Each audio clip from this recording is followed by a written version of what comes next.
तालिबान की दरख्वास्त के बाद कतर के दोहा में हिंद अफगान नुमाइंदों के बीच अहम मुज़ाकरात हुए। कतर में हिंदुस्तान के सफीर दीपक मित्तल ने शेर मोहम्मद अब्बास से मुलाकात की।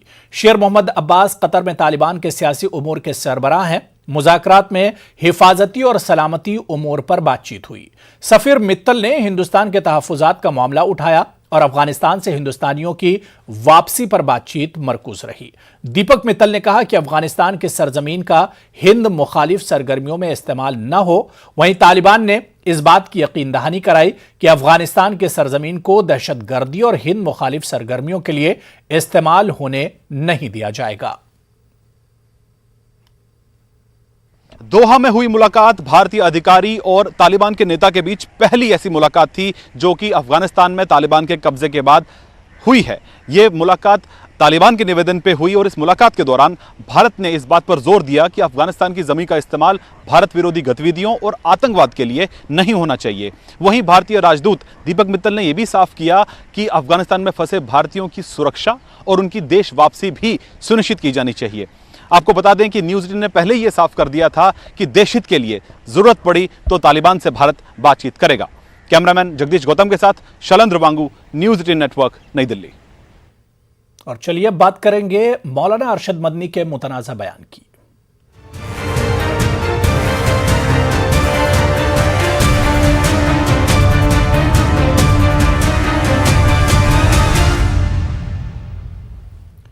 जमीयत उलमाए हिंद के सदर मौलाना अरशद मदनी के एक बयान ने एक बार फिर हलचल मचा दी है। अरशद मदनी ने लड़कियों के लिए अलहदा स्कूल और कॉलेजेस कायम करने की वकालत की और कहा कि गैर मुस्लिमों को भी चाहिए कि वो अपनी बेटियों को गैर अखलाकी और बदसलूकी से दूर रखने के लिए मखलूत तालीम से दूर रखें। जमीयत उलमाए हिंद की वर्किंग कमेटी के इजलास के बाद अरशद मदनी ने कहा कि मुल्क भर में जिस किस्म की मजहबी और नजरियाती महाज आराई हो रही है, इसका मुकाबला किसी हथियार से नहीं किया जा सकता। टेक्नोलॉजी और इसका मुकाबला करने का वाहिद तरीका नई नस्ल को आला तालीम से आरास्ता करना है।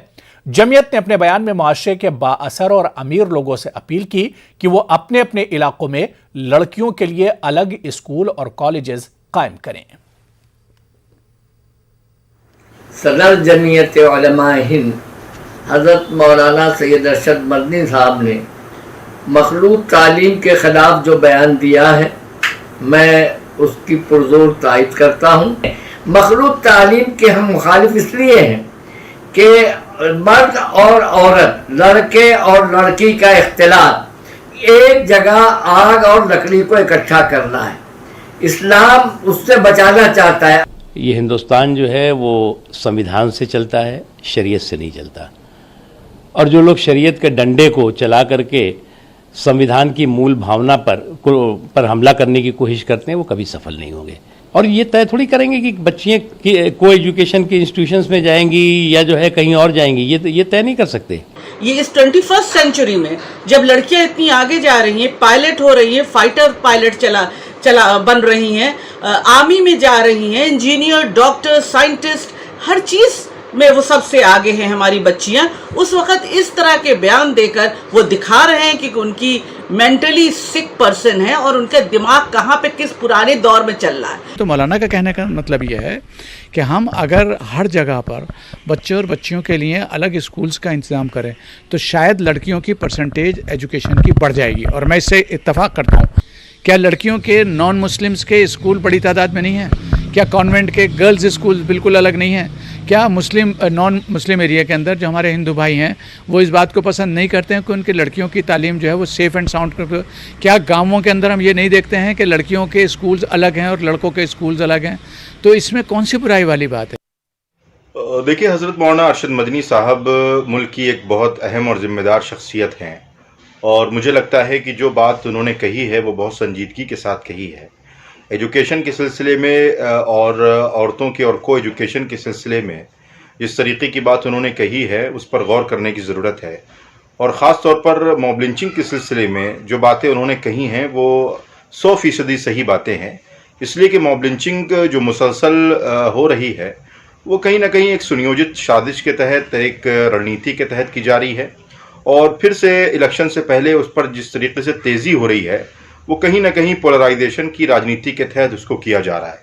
इसलिए मेरा ये मानना है कि जो लोग मॉब लिंचिंग की निंदा करते हैं या उनकी मुखालिफत के नारे लगाते हैं, वो इस पर कानून बनाने के लिए आगे क्यों नहीं आते हैं। मौलाना मदनी का बयान भारतीय संविधान की मूल भावना के बिल्कुल विरुद्ध है। ये देश संविधान से चलता है और हमारा संविधान भारत के हर नागरिक को, चाहे वो किसी भी धर्म जाति से आता हो या किसी भी जेंडर से ताल्लुक रखता हो, उसको समान अधिकार देता है। और मौलाना मदनी का बयान तालिबानी मानसिकता का पुरजोर समर्थन करता है। जिस तरीके से तालिबान ने जब से अफगानिस्तान को टेक ओवर किया है, उसके बाद से भारत में बैठे कुछ लोग जो तालिबान के समर्थन है उनका स्वागत कर रहे थे, उनको मुबारकबाद पेश कर रहे थे। उससे साफ पता चल रहा था कि वो लोग हिंदुस्तान में भी इसी तरीके की मानसिकता को लेके आना चाहते हैं। और हमने देखा ही था कि किस तरीके से तालिबान ने आते ही महिला और पुरुष की एजुकेशन को, कोएड को अलग उन्होंने मान्यता देने से मना कर दिया था और अलग अलग उनके कॉलेजेस और लाइब्रेरीज को अलग अलग बनाने की बात कही।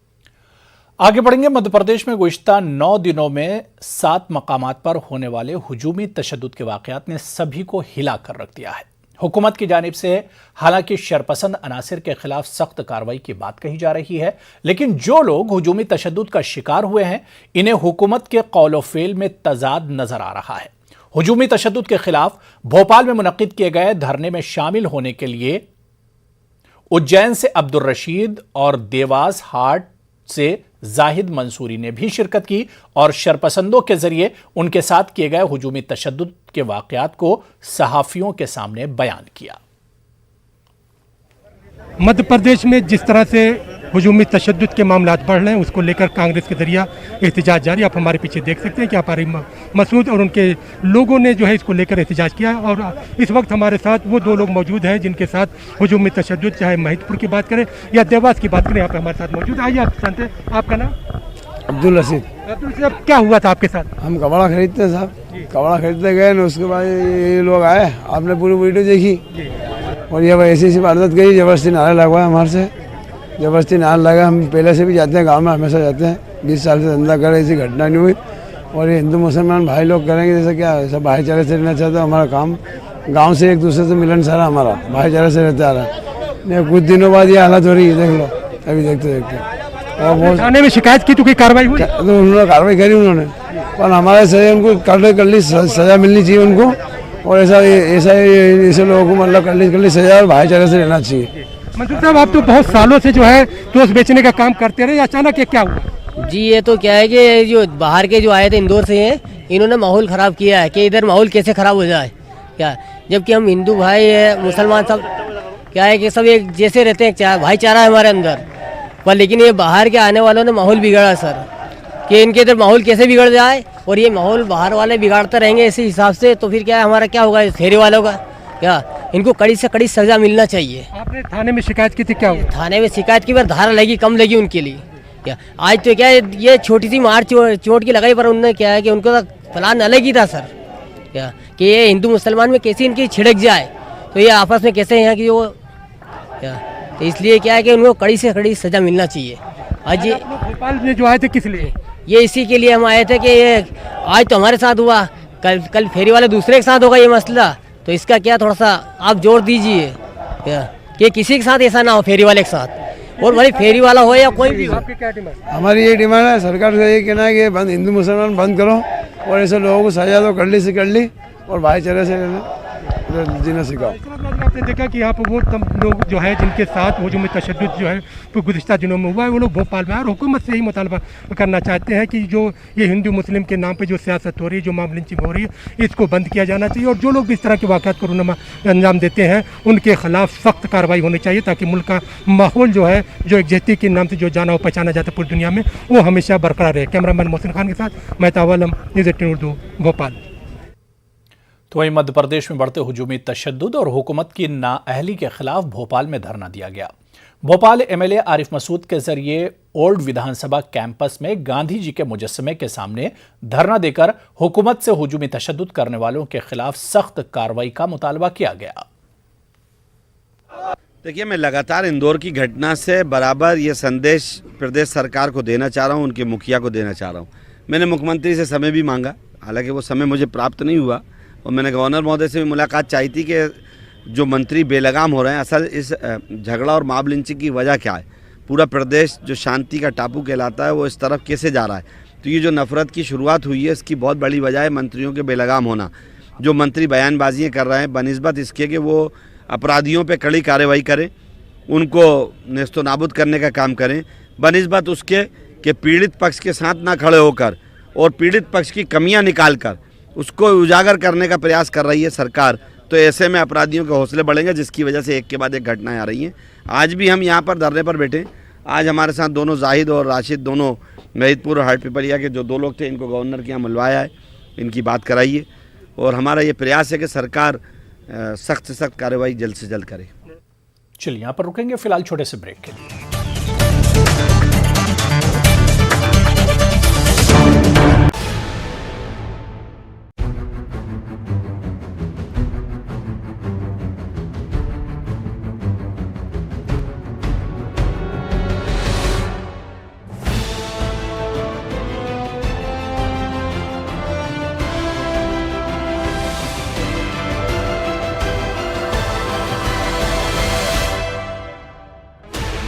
16 channels, 15 languages, 26 states, 1200 plus reporters, 66.9 crore viewers. India's largest news network, News 18 Network.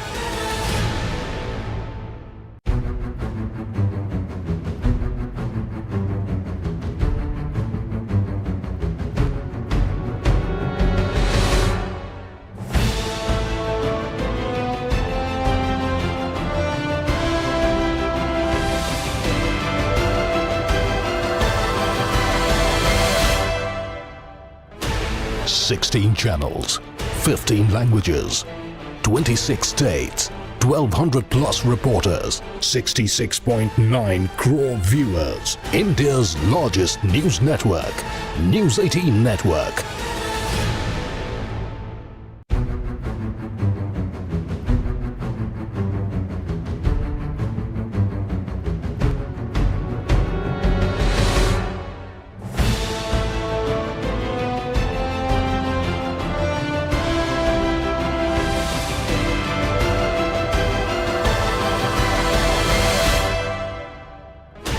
Sixteen channels, 15 languages, 26 states, 1200 plus reporters, 66.9 crore viewers. India's largest news network, News 18 Network.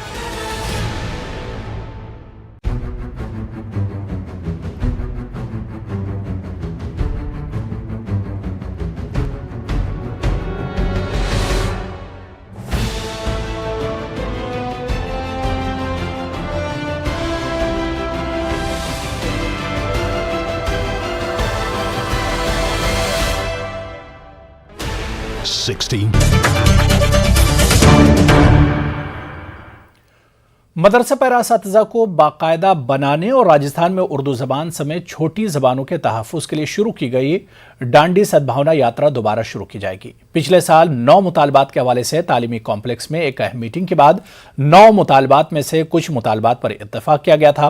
हुकूमत के प्रिंसिपल सेक्रेटरी की सदारत में इस मीटिंग में वक्फ बोर्ड के सदर समेत कई MLAs भी मौजूद थे, लेकिन आज तक मुतालबात के हवाले से कोई ठोस फैसला नहीं लिया गया। इसलिए 6 सितंबर को जयपुर में एक अहम मीटिंग की जाएगी। मदरसा पैरा टीचर्स एसोसिएशन के रियासती सदर आजम पठान ने कहा कि हमने हुकूमत को खबरदार किया था कि अगर मुतालबात न माने गए तो वो दोबारा डांडी मार्च करेंगे और रियासती सतह पर एहतजाज शुरू करेंगे। 22 नवंबर 2020 को डांडी यात्रा को बीच में रुकवा कर वर्तमान सरकार द्वारा समझौता किया गया था कि 30 सितंबर 2021 तक मदरसा पैरा टीचर को नियमित कर दिया जाएगा, लेकिन आज दिनांक तक उस पर किसी तरह की कोई कवायद सरकार द्वारा नहीं की गई।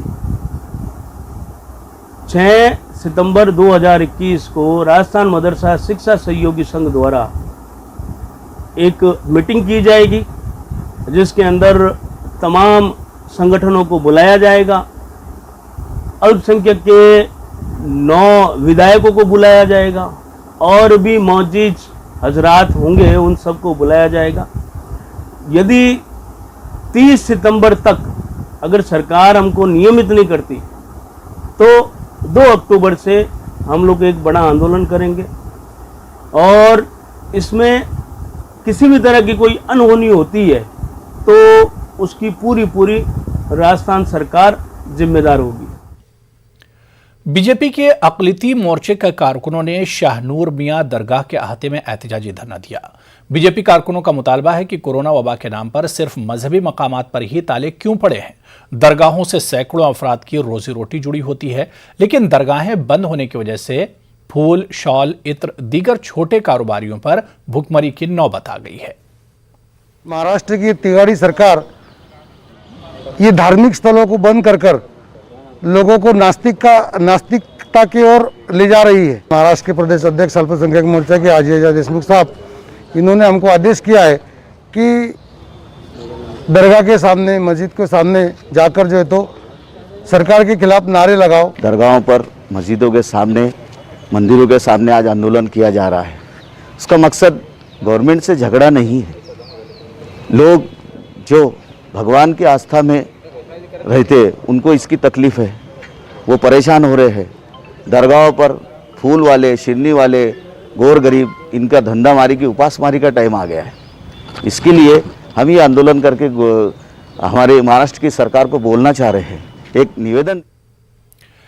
एमआईएम के लीडर असदुद्दीन ओवैसी बीजेपी की दावत पर कर्नाटक का दौरा कर रहे हैं। लोग बीजेपी और एमआईएम की खुफिया दोस्ती से होशियार रहें। बेंगलुरु के शिवाजी नगर के कांग्रेस एमएलए रिजवान अरशद ने यह बात कही। रिजवान अरशद ने बेंगलुरु के करीब डोडबल्लापुर में जारी बल्दियाती इंतखाबात की मुहिम में हिस्सा लिया। कांग्रेस उम्मीदवार अल्ताफ अब्दुल हमीद और सीमा फैयाज के हक में मुहिम चलाई। वाज़ेह कि कर्नाटक के चंद शहरों में इन दिनों बल्दियाती इंतखाबात की मुहिम जारी है। एमआईएम ने भी चंद मकामात पर अपने उम्मीदवार खड़े किए हैं। एमआईएम के सरबराह असद ओवैसी ने गुलबर्गा और हुबली शहरों का दौरा किया है।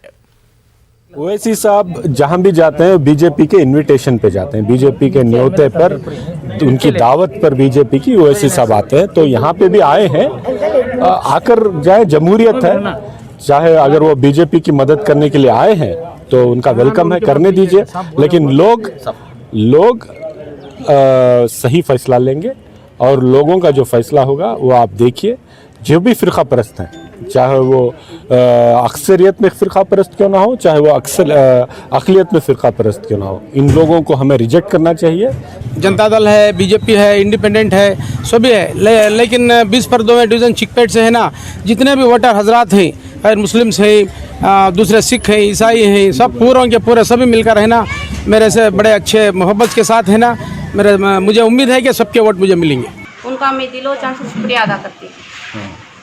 मैं जीतने के बाद आवाम की खिदमत करना चाहती हूँ, आवाम की खिदमत करना चाहती हूँ। जो नगर सेवक के जो काम है वो करना। वहीं कर्नाटक के रायचूर में गुज़िश्ता कई माह से बंद उस्मानिया तरकारी मार्केट का कल से आगाज होने जा रहा है। कल से आगाज के पेश नज़र आज मकामी रुकन असम्बली डॉक्टर शिवराज पाटिल ने उस्मानिया तरकारी मार्केट का दोबारा दौरा किया और कोरोना गाइडलाइन पर अमल करने की अपील की। वहीं महाराष्ट्र के जलगांव जिला गुज़िश्ता रात से जारी मुसलसल बारिश का नतीजा ये हुआ कि जलगांव जिले के 40 गांव तालुके के दर्जनों देहातों में तुग़यानी आ गई। मकामी रुकन असम्बली मुंगेश चौहान का कहना है कि इस तुग़यानी में एक खातून समेत 2 अफराद हलाक और दर्जनों लापता हो गए। मवेशी पानी में बह गए। इसी तरह 10 से ज्यादा देहात ज़ेर आब आ चुके हैं, जिनमें 40 गांव में वाक़े दरगाह मूसा कादरी और दीगर मजहबी मकामात भी शामिल हैं। मकामी अफराद अपनी जानें बचाने के लिए नशेबी इलाकों से नकल मकानी पर मजबूर हैं। महाराष्ट्र के कई अजला में बारिश का कहर टूटा। बारिश से जलगांव जिले के 40 गांव तालुके और शहर को जबरदस्त नुकसान पहुंचा है। 40 गांव शहर के आधे हिस्से में नदी का पानी घुस गया। लोग छतों पर सहारा लिए हुए हैं। 40 गांव की नदी के किनारे ऊंचाई पर वाक़े पीर मूसा कादरी बाबा की दरगाह तक भी पानी पहुंच गया। यहां से लोगों को निकालकर दूसरी जगह मुंतकिल किया गया। हुकूमत महाराष्ट्र की जानिब से 10 अक्टूबर को टीटी यानी मौलिम अहलियती इम्तिहान लिया जाएगा। ताहम इस इम्तिहान में उर्दू मीडियम के तलबा की कामयाबी का फीसद मायूसकुन है, जिसको देखते हुए अमरावती में खतीजा वेलफेयर सोसाइटी और सहारा ग्रुप के मुश्तरका ताउन से एक रोज़ा टीईटी वर्कशॉप का इनेकाद अमल में आया। वर्कशॉप में तलबा और तालिबात ने कसीर तादाद में शिरकत की।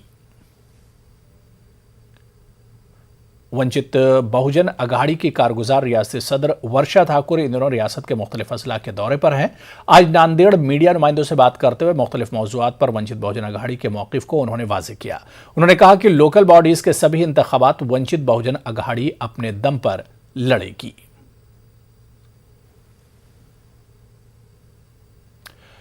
तो नाज़रीन, बुलेटिन में फिलहाल इतना ही है। आइए अब देखते हैं क्रिप्टो की समझ।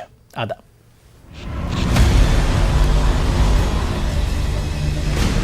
ज़ेड पे and news 18 network present crypto की समझ। क्रिप्टो करेंसीज को लेकर जेपे और नेटवर्क 18 की पहली और विशेष पेशकश क्रिप्टो की समझ में आपका स्वागत है। इस शो में हम क्रिप्टो करेंसीज के बारे में सब कुछ बताने वाले हैं, जिसमें आज हम चर्चा करेंगे क्रिप्टो करेंसीज है क्या और क्यों वे सबसे खास संपत्ति में शुमार हो गई हैं। अब जानते हैं क्रिप्टो करेंसीज क्या है। क्रिप्टो करेंसीज मतलब इनक्रिप्टेड टेक्निक से बनी हुई करेंसी। क्रिप्टो करेंसीज एक तरह की वर्चुअल करेंसी होती है। इसे डिजिटल करेंसी भी कहा जाता है। डॉलर या रुपये की तरह ही क्रिप्टो करेंसी से कुछ ट्रांजैक्शन किया जा सकता है। क्रिप्टो करेंसीज को एक डिसेंट्रलाइज्ड सिस्टम द्वारा मैनेज किया जाता है। इसमें हर ट्रांजैक्शन का डिजिटल सिग्नेचर द्वारा वेरिफिकेशन किया जाता है और क्रिप्टोग्राफी की मदद से इसका रिकॉर्ड रखा जाता है।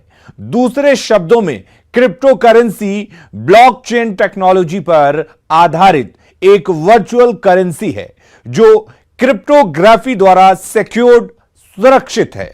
जैसा कि हम जानते हैं, क्रिप्टो करेंसीज एक डिजिटल करेंसी है, इसलिए इसे नोट या सिक्कों के रूप में प्रिंट नहीं किया जा सकता। क्रिप्टो करेंसी के यूज सिर्फ कुछ तरह के ऑनलाइन खरीदारी यानी कि ऑनलाइन ट्रांजैक्शन में किया जा सकता है। क्रिप्टो करेंसी इन्वेस्टमेंट के लिए एक नया एसेट क्लास है। लोग क्रिप्टो करेंसी में इन्वेस्ट करना क्यों पसंद करते हैं, यह जान लेते हैं। पहली वजह है एसेट क्लास। निवेशक इसे एक एसेट क्लास की तरह देखते हैं। वहीं दूसरी वजह डिसेंट्रलाइज है। इन्वेस्टर्स को यह फैक्ट पसंद है कि क्रिप्टो करेंसी को सेंट्रल बैंक मैनेज नहीं करते।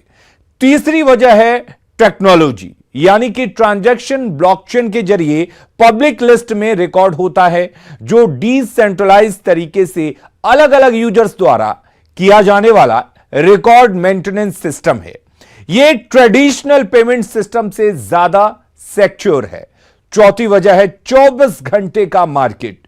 क्रिप्टो करेंसी दिन में 24 घंटे, साल में 365 दिन काम करती है। क्रिप्टो करेंसीज के फायदे क्या हैं, यह जान लेते हैं। क्रिप्टो करेंसी एक डिजिटल करेंसी है जिसे आप किसी भी देश में इस्तेमाल कर सकते हैं। क्रिप्टो करेंसी की कीमत सभी देशों में एक बराबर होती है, क्योंकि इस पर किसी भी देश की कोई भी सरकार का हक नहीं है।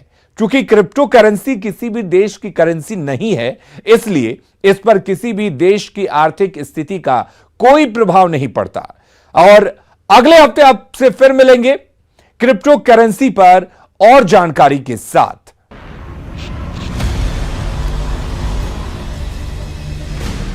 ज़ेड पे and news 18 network present crypto की समझ।